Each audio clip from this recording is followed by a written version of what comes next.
Hello everyone, bright future शिक्षित classes में आपका स्वागत है। आज हम पढ़ेंगे सीडीपी लेक्चर 17 बाल विकास यूनिट 1 का जो है सो व्यक्ति विभिन्नता टॉपिक आज पढ़ेंगे।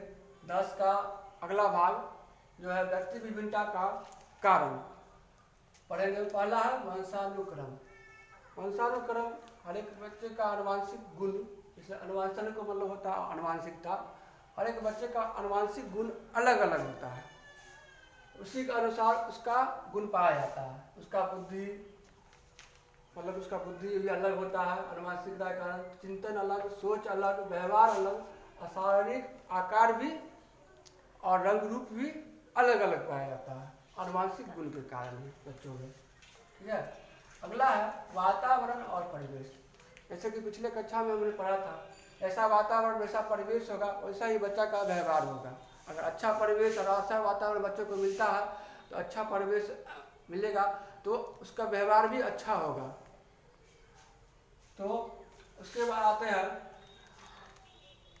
लैंगिक विभिन्नता।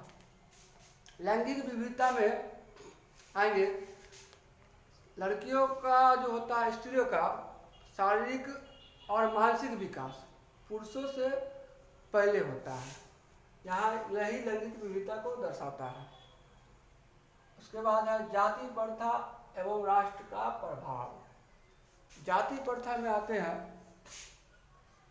जाति के आधार पर जो विभेद करता है उसे हम जाति प्रथा कहेंगे कि ये जाति का है तो ये काम करेगा, वो जाति का है तो वो काम करेगा।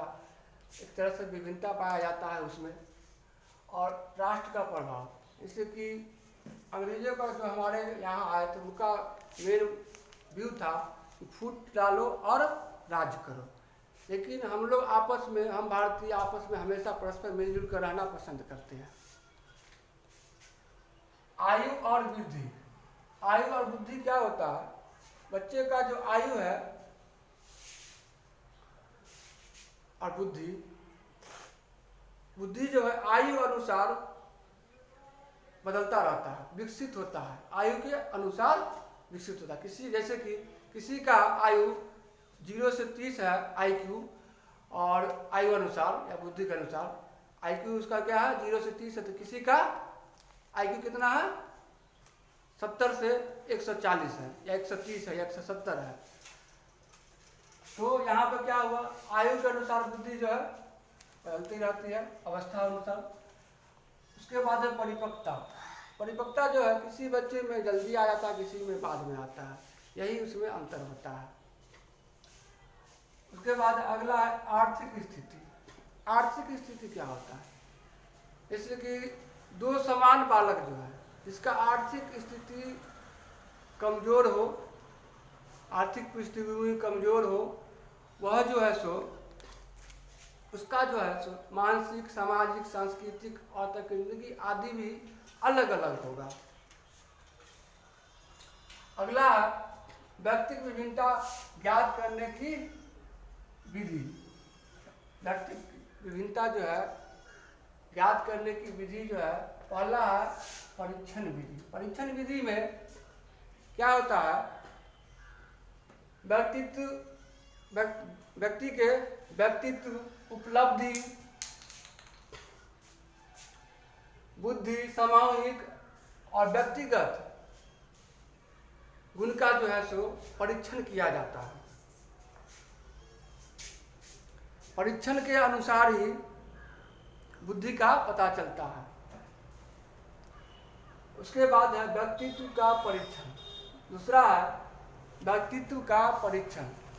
व्यक्तित्व के परीक्षण जो है कैसे करेंगे, इसमें जो है व्यक्ति के गुण का परीक्षण किया जाता है व्यक्तित्व के परीक्षण में, जैसे कि सृजनशीलता परीक्षण विधि आदि। उसके बाद है तीसरा उपलब्धि परीक्षण। उपलब्धि परीक्षण क्या है?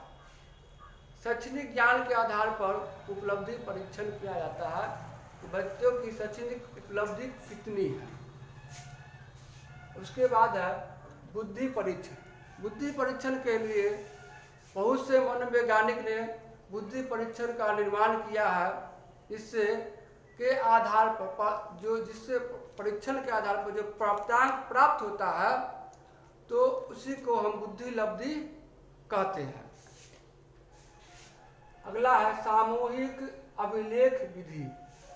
इसमें क्या होता है, विद्यालय में या कहीं भी विद्यालय में बच्चों का जो है सो अटेंडेंस, उसकी उपस्थिति जो होती है, सूचनाएं, विभिन्न प्रकार की सूचनाएं जो बच्चों से रिलेटेड होती है, उसकी उपस्थिति, उसका विशिष्ट योग्यता, सामान्य योग्यता, रुचि, गुण आदि को अंकित किया जाता है सामूहिक अभिलेख में।